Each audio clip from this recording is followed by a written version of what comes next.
Hello friends, in this video tutorial we are going to create grids in Revit. For that, let's go to new and let's select the template file. Let it be architectural and click on OK.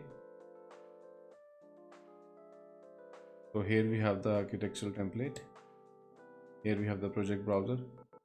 Let's select level 1 and now let's talk about creating grids. Create a grid in Revit, we have to go to architecture tab and to select grid. To draw a grid, we have four options to draw it. The first option we have is a simple line. Second option we have is start end radius arc. Third option we have is center ends arc. And the last option we have is pick line. Right now we are going to use simple line to draw a grid. Okay. To draw a grid, you have to click anywhere on the screen. So here I will click. So this grid has started. And if you want to create a horizontal grid, you have to click it second time horizontally. So here we have a horizontal grid. Okay, now if you will click over this grid, you will see here we have a bubble, and inside the bubble we have some value. We'll select this grid, you will see we have this bubble over here, and inside the bubble we have this value. This value, it is identity value of this grid. Okay, if you want to change the identity value, select the value and you can enter a different value if you want, or Control Z, select the value. In the properties you will see here we have the name. In the place of 1 you can enter the required value and the value can be changed easily. Now let's see some more functions. You will select the grid, you will see a box over here on the right. It is for the visibility of this bubble. If you will uncheck this box, the bubble will be gone. Okay, now let's select this grid back and we have this box. Let's check them both. If you will check them both, you will see the bubble on both the sides. Okay, so this is how you create a simple grid and change the value. Let's make it 1, the value, and make it 1. So now we have this first grid over here. Now one thing more, select the grid and you will see a small bubble over here for the neck. If you will pick this neck with the help of mouse and drag it, with the help of this drag you can increase the length or decrease the length of the grid as per your requirement. Okay, now let's create some more grids. So to create more grids, we have two options in Revit. The first option we have seen is to select grid to create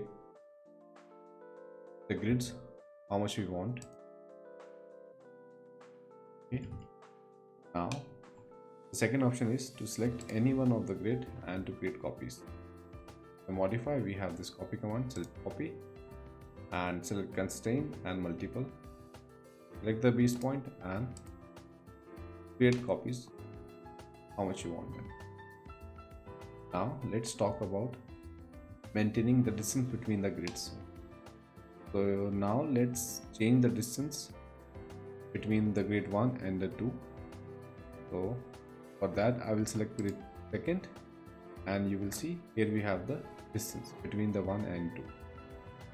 For that, change the distance between both of them, you have to select this dimension, click over this dimension and give a different value. Let's say 2000 mm and hit enter. You can see the value has been changed and the distance also has been changed accordingly. So this is how you manage the distance between the grids. Again, let's see the third grid. Let's select it and here we have the dimension. Let's select this dimension and let's change it. Let's say 4000 and hit enter. So in this way we can maintain the distance between the grids. Now one thing more, if I will select grid 1, you will see these dashed lines. This is defining a constraint between all of these. It means that if I will move the first grid, rest of the grids will move together. Okay, also on the screen you can see here we have a lock sign. This lock sign shows the constraint. Like If I'll select the first grid and will remove the lock sign. If I will remove the lock sign and will move this first grid, the rest of the grids will not move together because the constraint has been removed. If I will again select the grid and will bring the neck back to its original or initial position and leave it, the constraint will come back and the rest of the grids will follow these constraints with grid 1.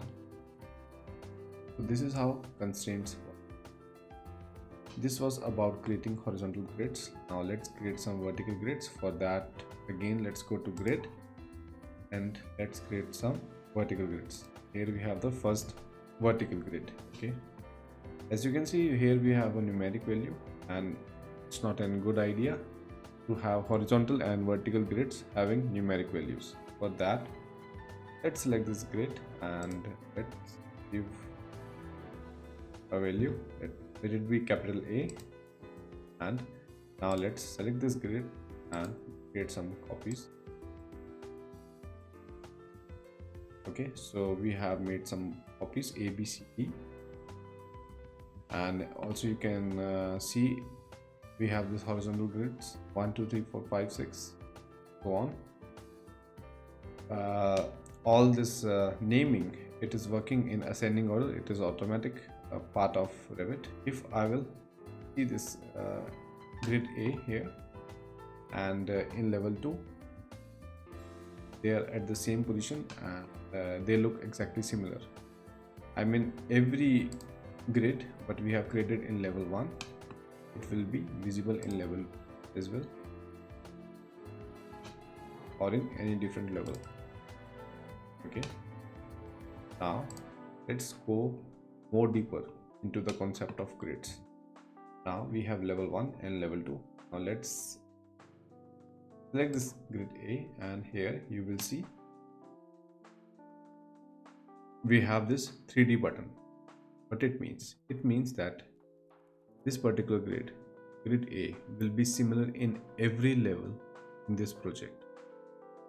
If I will remove this 3D button, if I click over this 3D button, it will get converted into a 2D button like this. Now it's a 2D element, means if I will select this grid and will make some changes, this 2D change will be reflected only in level 1, not in level 2. Now I have made the changes. I have reduced the length of this grid. Now let's go to level 2 and you will see here there is no change. In level 2 here we see there is no change in grid A. Let's go to side plan.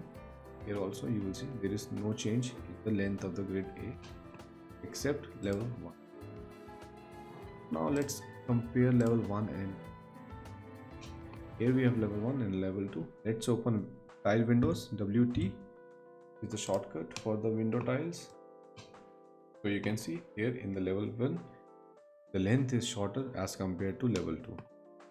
Now let's go back to level 1 and let's select the grid A, and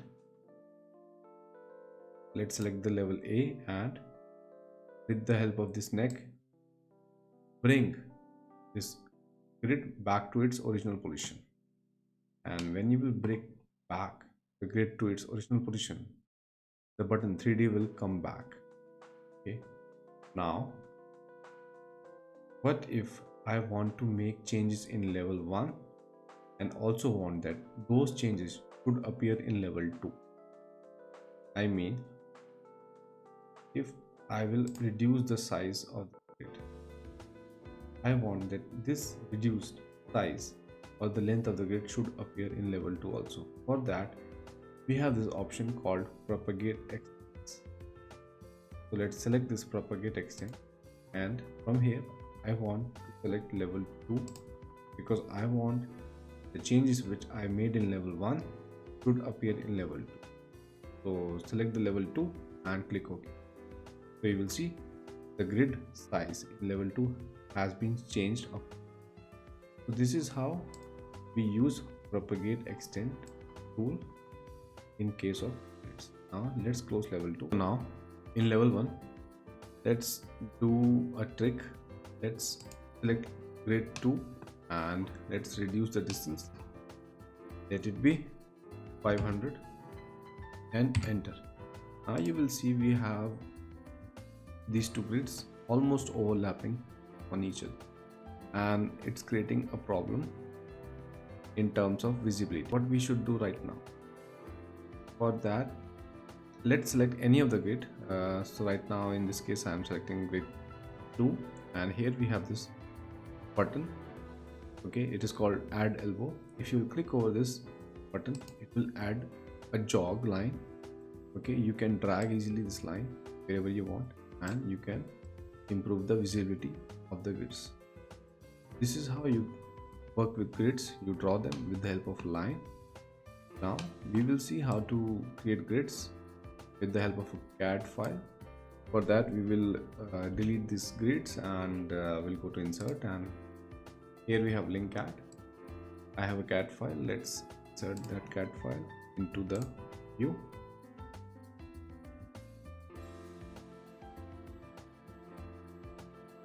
So here I have this CAD file. Now in the CAD file you can see we have some grids over here, F1 and so on. So now let's see how to trace these grids with the help of Revit. For that we'll go to architecture tab and we'll select grids, and to trace the grids we can use this option, pick lines. Select this option, pick lines, and you can easily create grids with the help of CAD files. So let's select this line and you will see the grid has been created. Same in the bottom, select this line as a reference to create a grid, and line also. Okay, select this button, the grid should be visible. So in this vision we have two grids and they are like almost overlapping. To avoid this conflict, select this upper grid and add elbow. You can see the elbow has been created, and also you can change the name of the grids as mentioned in the CAD.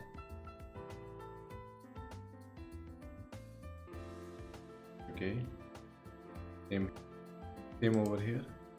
Select the grid and enter the value from the CAD. So in such manner we can easily create grids with the help of CAD in Revit using the pick line tool. So this was all about creating grids in Revit.